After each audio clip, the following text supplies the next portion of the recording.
हर हर महादेव, जय माता दी, जय भारत माता की। दोस्तों कैसे हो आप लोग? आशा करता हूँ आप लोग अच्छे होंगे।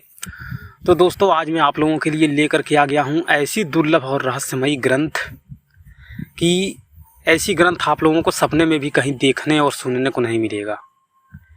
और ये एक ऐसा ग्रंथ है जिसमें सभी प्रकार की उच्च कोटि की साधनाएं मिलेगी। आप लोगों ने उच्च कोटि की साधनाओं की बहुत सुना होगा। लोग बोलते हैं ये साधना उच्च कोटि की है, वो साधना उच्च कोटि की है। तो इसमें वो सभी जो भी साधनाएं मिलेंगी सभी साधनाएं उच्च कोटि की है। छोटा मोटा मंत्र इसमें कोई नहीं मिलने वाला है। सभी साधनाएं प्रत्यक्षीकरण की है और इसमें सभी साधनाओं की मैं दीक्षा दूंगा। सभी साधनाओं को प्रत्यक्ष में करवाऊंगा अपने तरीके से। तो दोस्तों जिसको भी ये ग्रंथ चाहिए, साधना करनी है, सफल होना है, तो शुरू से लेकर अंत तक पूरा वीडियो देखें। वीडियो में बहुत महत्वपूर्ण जानकारी देने वाला हूँ। और जिसको वीडियो स्किप करना है और बीच में छोड़ करके जाना है तो अभी से चले जाओ। पूरा वीडियो देखने की कोई ज़रूरत नहीं है आप लोगों को। जब स्किप करके देखना है तो अभी से चले जाओ आप लोग। और कोई भी वीडियो, मेरा कोई भी वीडियो अगर आप लोगों को स्किप करके देखना है, भगा के देखना है या छोड़ करके जाना है तो देखो ही मत। पहली बात बता देता हूँ। तो चलिए दोस्तों शुरू करते हैं। इसमें पहले बता देता हूँ इसमें क्या क्या है। पहले इसमें दिया गया है यक्षिणी साधना। यक्षिणी साधना आप लोग 36 प्रकार की यक्षिणी साधना सुने होंगे, लेकिन मैं बताता हूँ यक्षिणियाँ बहुत सारी हैं। इसमें 130 से ज़्यादा यक्षिणियों की साधना इसमें है। 130 यक्षिणियों से ज़्यादा साधना इसमें दी गई हैं। उसके बाद से इसमें 10 महाविद्याओं की साधना है, फिर भैरवी साधना है, अष्टयोगिनी साधना है, अष्टनायिका साधना है और भी बहुत सारी साधनाएं हैं। पूरी वीडियो आप लोग देखो, इसमें आप लोगों को पता चलेगा कि यह ग्रंथ आपको कैसे प्राप्त होगा और कैसे मैं आप लोगों को भेजूंगा ये ग्रंथ। तो चलिए अच्छे से विस्तार से बताता हूँ। इसमें पहले दिया गया है इसमें किन्नरी साधना भी है, भूतनी साधना भी है और भी बहुत सारी साधनाएं हैं। श्रद्धा, विश्वास, धैर्य की धारा, जप और पूजन की विधियाँ, यक्षिणी क्या है, 10 महाविद्या क्या है, योगिनी क्या है, नायिका क्या है, नागिनी क्या है। नागिनी साधना इसमें बहुत प्रकार की दी गई हैं। फिर भूतनी आदि क्या है, विद्याएँ क्या है, भैरव क्या है, पूजन सामग्री के संबंध में। ये मुख्य यक्षिणियाँ जो होती हैं वो 9 प्रकार की होती हैं मुख्य यक्षिणियाँ। और जो यक्षिणियाँ लोग जानते हैं तो लोग 36 यक्षिणियों को ही जानते हैं, लेकिन यक्षिणियाँ बहुत सारी हैं। सभी यक्षिणियों का यहाँ पर साधना देना असंभव है, संभव नहीं है, क्योंकि यक्षिणियाँ बहुत ज़्यादा है। यक्षिणियों की उत्पत्ति कैसे हुई थी बता देता हूँ। यक्षिणियों की उत्पत्ति हुई थी कामदेव के शक्ति और माता के अंश से। क्योंकि शॉर्टकट में बता रहा हूँ, कुछ अनहोनी होने वाला था तो माता पार्वती को जगाने के लिए सभी देवी देवता गए तो किसी की हिम्मत नहीं हुई, क्योंकि वो ध्यान में बैठी हुई थी। तो कामदेव को बुलाया गया, उनके पुत्र को। कामदेव माता के पुत्र हैं। तो कामदेव ने माता पर काम शक्ति चलाया, उनको जगाने के लिए, जगत के कल्याण के लिए चलाया। तो माता को गुस्सा आया, लेकिन उन्होंने अपने पुत्र को समझ करके कुछ नहीं किया। जो शक्ति चलाया कामदेव ने, वो शक्ति माता के ललाट पर पसीने रूप में आ गया। तो माता ने उनको काश करके धरती पर छिड़क दिया। धरती पर छिड़कने के बाद जितने छींटे धरती पे पड़े उतनी यक्षिणियाँ प्रकट हुई। और आज तक कोई नहीं जान पाया कि टोटल कितनी यक्षिणियाँ प्रकट हुई। तो बहुत सारी यक्षिणियों, एक पहले मैं पुस्तक डाल चुका हूँ वीडियो, उसमें भी बहुत सारी यक्षिणियों की साधना है और इसमें उससे भी ज़्यादा यक्षिणियों की साधना इसमें है। तो ये ग्रंथ बहुत ही दुर्लभ रहस्यमयी है, कहीं पर आपको मिलेगा नहीं। मैं ही भेजूँगा आप लोगों को। 10 महाविद्या साधना आप लोग सुने होंगे। तो मुख्य जो महाविद्या होती हैं वो 10 प्रकार की मुख्य महाविद्याएँ होती हैं और उप महाविद्याएँ जो होती हैं 27 प्रकार की होती हैं। और टोटल महाविद्याएँ जो होती हैं 264 प्रकार की टोटल महाविद्याएँ होती हैं। मैं सभी का वर्णन करूंगा, सभी 264 प्रकार की महाविद्याओं का। धीरे धीरे आप लोग ऐसी जानकारी लेने के लिए, ऐसी किताबें पढ़ने के लिए हमारे चैनल को सब्सक्राइब करें और घंटी को दबा दें ताकि कोई भी किताब या पुस्तक ग्रंथ या कोई वीडियो डालूँ तो आप लोगों को पता चल जाए, जिसका आप लोग लाभ उठा सकें। और कमेंट करें, कमेंट में बताइए, कमेंट में सबका रिप्लाई देता हूँ। कोई भी सवाल हो पूछो कमेंट में, कौन सी किताब का वीडियो चाहिए कमेंट में डालो। और कोई भी किताब चाहिए, कोई भी तांत्रिक मांत्रिक यांत्रिक साधनाओं की, जादूगरी विद्याओं की, तो हमारे चैनल पे जाओ, धार्मिक काला किताब चैनल को सब्सक्राइब करके चैनल पे जाओ, लोगों पर क्लिक करके ओम का सिंबल जिस पे बना हुआ है उस पे क्लिक करके होम के साइड में वीडियो वाले ऑप्शन पे क्लिक करके सभी वीडियो सभी किताबें मिल जाएगी मेरी, तो उसमें से आप वीडियो देखो। और जो भी आपको पुस्तकें ग्रंथ कोई भी चाहिए तो आप मंगवा सकते हो, और आगे बताऊंगा कैसे आपको मिलेगा। तो वीडियो को छोड़ के मत जाओ। इसके बाद से है अष्टयोगिनी साधना, 10 महाविद्या साधना के बाद है अष्टयोगिनी साधना। अष्टयोगिनी साधना में सुरसुंदरी योगिनी साधना, मनोहरा योगिनी साधना, कनकावती योगिनी साधना, कामेश्वरी योगिनी साधना, रति सुंदरी योगिनी साधना, पद्मिनी योगिनी साधना, नटनी योगिनी साधना, मधुमती योगिनी साधना। योगिनी साधना के लिए विशेष निर्देश। योगिनी क्या है? योगिनी दोस्तों माता की सहचरी हैं, माता की सेवा करने वाली हैं, और माता का जो 16 श्रृंगार होता है तो 4 योगिनी मिलकर के माता का एक श्रृंगार करती हैं। 4 योगिनी मिलकर के माता का एक श्रृंगार करती हैं, और 4 योगिनियों की साधना करने से एक कला की प्राप्ति होती है। 64 योगिनी हैं, और सभी 64 योगिनी मिल करके जो कि 16 कलाओं से परिपूर्ण होती हैं। जैसे श्री रामचंद्र जी हमारे थे, तो श्री रामचंद्र जी को सिर्फ 12 कलाओं का सिर्फ सिद्धि प्राप्त था। उन्होंने सभी योगिनियों की साधना नहीं कर पाए थे, बीच में उनको वनवास जाना पड़ा था, तो 64 योगिनी की साधना वो नहीं संपन्न कर पाए थे, इसलिए सिर्फ 12 कलाओं का सिद्धि उनको प्राप्त हुआ था। और जो श्री कृष्ण भगवान थे उन्होंने 64 योगिनियों की साधना संपन्न की थी, तो उनको 16 कलाओं का परिपूर्ण ज्ञान था। 16 कलाओं मतलब जो समय चक्र को भी रोक देता है। 16 कला जिसको सिद्ध हो जाती है उस समय को भी मतलब बदलने की क्षमता रखता है। आप लोग जानते होंगे महाभारत के युद्ध काल में उन्होंने श्री कृष्ण भगवान ने समय चक्र को रोक दिया था, और बचपन में भी कई बार रोका था उन्होंने समय चक्र को। जब माता यशोदा को उन्होंने मुंह खोल करके पूरा ब्रह्मांड दिखाया था तो उस वक्त भी समय चक्र को रोका था उन्होंने। तो ये सब योगिनियों की पावर होती है।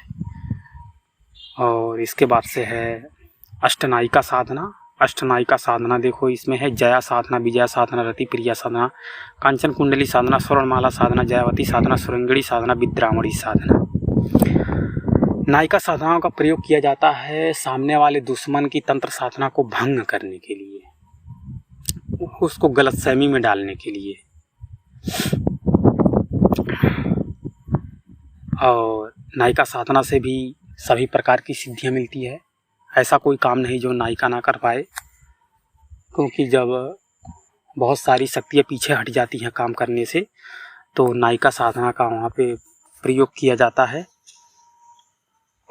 और बहुत सारी भूतकाल, भविष्यकाल, वर्तमान काल की जानकारी देती हैं। कोई भी तंत्र क्रिया हो, तंत्र क्रिया कोई नहीं कर पाता है, तंत्र क्रिया की काट भी कर देती हैं। और धन के नए नए मार्ग खोलती हैं, पैसे की, धन की कमी नहीं रहने देती हैं, टेंशन नहीं रहने देती हैं। जो भी इनकी साधना संपन्न करता है उसकी ज़िंदगी में खुशियाँ ही खुशियाँ और बहारें आ जाती हैं। अष्टनायिका साधना, कोई भी अगर एक साधना इसमें कर लेता है। फिर किन्नरी साधना। किन्नरी साधना दोस्तों यहाँ पे इसमें मनोहारिणी किन्नरी साधना, सुभगा किन्नरी साधना, विशाल नेत्रा किन्नरी साधना, सुरतप्रिया किन्नरी साधना, सुमुखी किन्नरी साधना, दिवाकर मुखी किन्नरी साधना। तो किन्नरी साधना का भी बहुत महत्व है अपने आप में। कुछ ऐसा काम होता है कि बड़ी से बड़ी शक्तियाँ भी नहीं करती हैं काम, तो वहाँ पे किन्नरी शक्ति चलाया जाता है।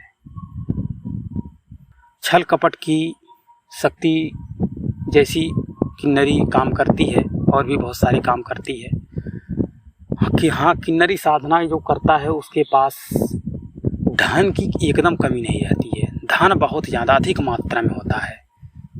किन्नरी साधना करने वाले के पास इतना अधिक धन होता है कि मतलब बहुत ज़्यादा धन होता है उसके पास।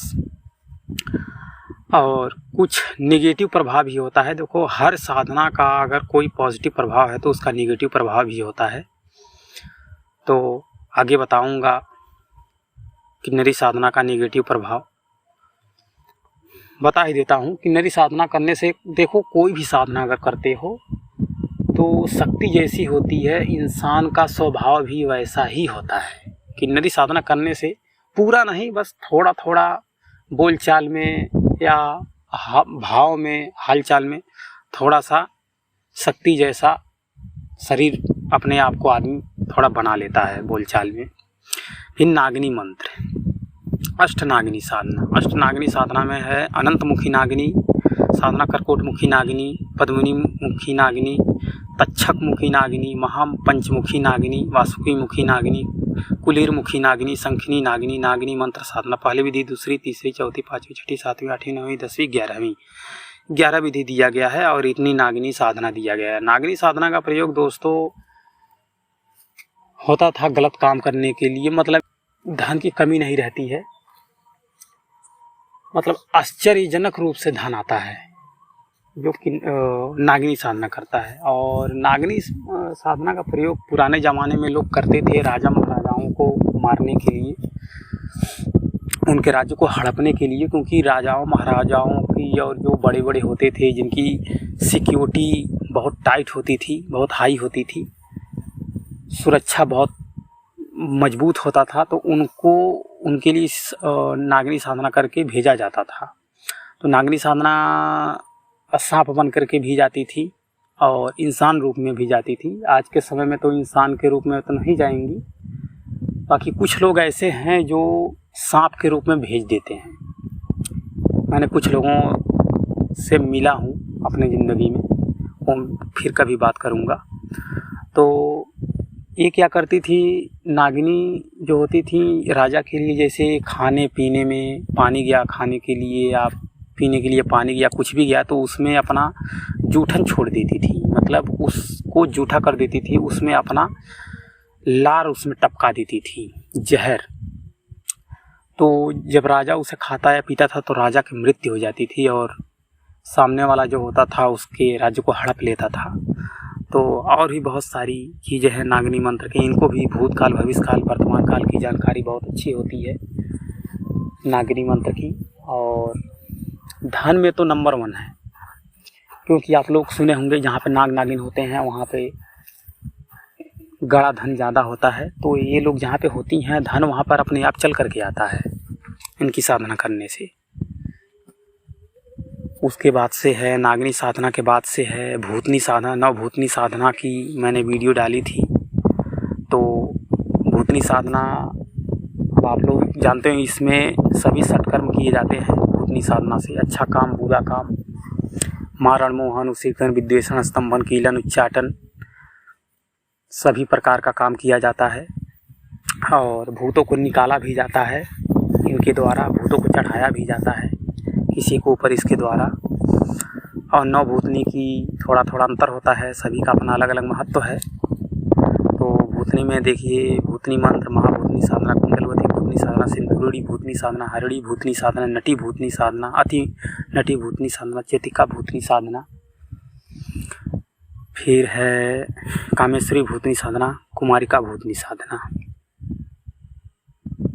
फिर है प्रेतनी साधना, पिशाचिनी साधना, डाकिनी साधना, कुल कुंडलिनी साधना, फिर है देवियों के बीज मन, देवी विद्या साधना, षोडशी कवच, व्याध विनाशिनी कवच, स्वप्नावती विद्या, स्वप्न सिद्ध विद्या है ये स्वप्न साधना, स्वप्न में सब कुछ पता चल जाता है।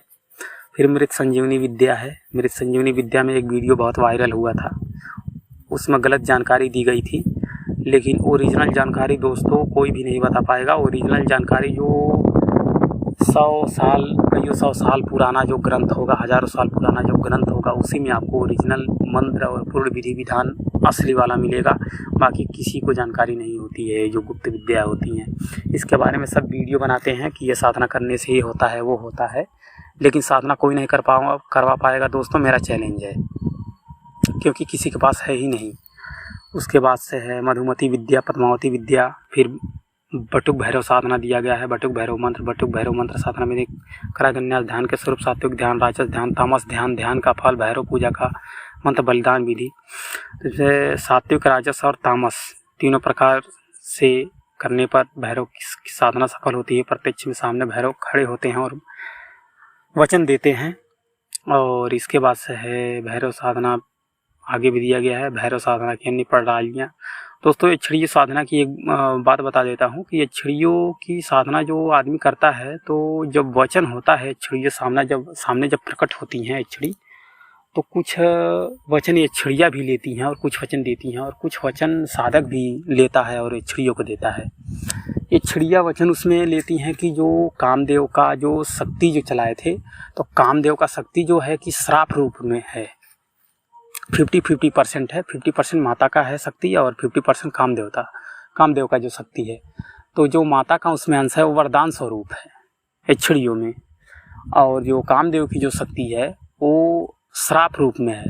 तो यक्षणियाँ जो वचन लेती हैं, तो उसी श्राप रूप के शक्ति जो है कामदेव का, उसी को काटने के लिए वचन लेती हैं कि इस शक्ति को काट करके मुक्ति दिलाओगे और जो तुम कहोगे मैं करूँगी। तो जब साधक वचन देता है तो उसे पूरा भी करता है, और जब साधक वचन से चूक जाता है तो यक्षणी उसको बर्बाद करके चली जाती है। तो ऐसी ही होती है। और यक्षणियों की योगिनियों की साधना माता रूप में, बहन रूप में, दोस्त रूप में, पत्नी रूप में होती है, और भी बहुत सारी चीज़ें हैं। तो जिसको भी ये पुस्तकें चाहिए वो इस वीडियो के डिस्क्रिप्शन में व्हाट्सएप मोबाइल नंबर डाला हूँ, आप इसी नंबर पे व्हाट्सएप मैसेज करके पुस्तक को आप मंगवा सकते हो। पुस्तक मैं आपको भेज दूँगा, क्योंकि ये ग्रंथ बहुत ही दुर्लभ रहस्यमयी है।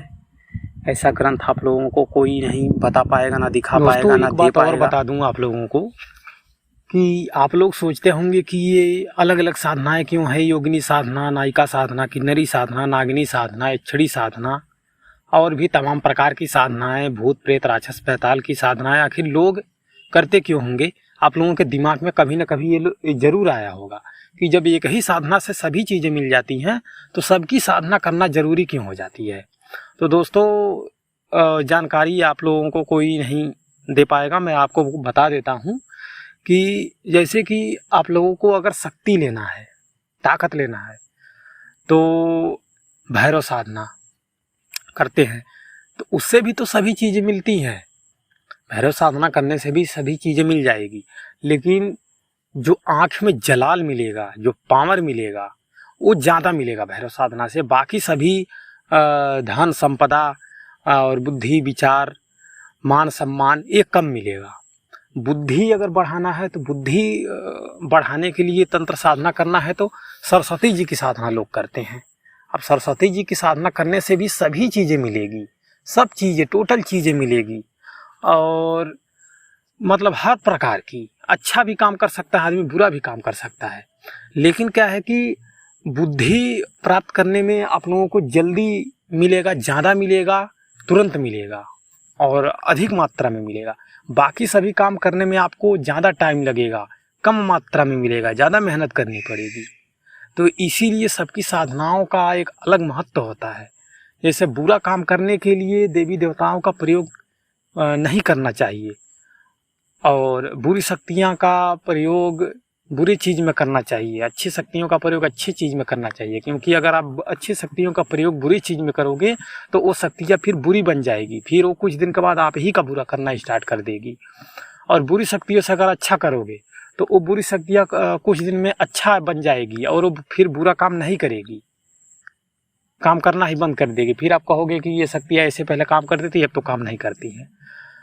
तो ऐसी ही है कि किसी भी भूत प्रेत मतलब किसी भी शक्ति की साधना अगर करते हो तो जो चीज़ जो गुण उसके अंदर अधिक मात्रा में है वो आपको अधिक मिलेगा, और जो गुण कम मात्रा में है वो गुण आपको कम मिलेगा। तो इसी के साथ वीडियो को समाप्त करता हूँ। बहुत देर हो चुकी है, लंबी वीडियो बन चुकी है, और हमारे चैनल को सब्सक्राइब करके जाना, वीडियो देख लेते हो, आप सब्सक्राइब नहीं करते हो। इतना मेहनत करता हूँ आप लोगों के लिए। दुनिया स्वार्थी है यार, लेकिन ऐसे स्वार्थी मत बनो। कम से कम सब्सक्राइब कर दो, वीडियो को लाइक कर दो, शेयर कर दो, दोस्तों के साथ फैलाओ, और साथ में बेल आइकन जो है घंटी है उसे दबा दो, ताकि कोई भी किताब, पुस्तक, ग्रंथ या कोई भी वीडियो डालूं तो इसका पता आपको चल जाए, आप वीडियो देख पाएँ, इसका लाभ उठा पाएँ, सबसे पहले जानकारी ले पाएँ सबसे पहले। और इसी के साथ वीडियो को समाप्त करता हूं। और एक बात और बता देता हूं कि जो भी किताबें आपको चाहे जैसी भी जो भी चीज़ चाहिए, तो हम अपने चैनल पे बहुत सारी पुस्तकें और ग्रंथ डाला हुआ हूं। तो आप जाओ चैनल पे जा करके ओम जो सिंबल बना हुआ है ओम, उस पर क्लिक करके उसके बाद से चैनल पे चले जाओगे। चैनल पे होम के साइड में वीडियो वाले ऑप्शन पे क्लिक करके आप सभी वीडियो मेरा मिल जाएगा, सभी किताबें आपको मिल जाएगी।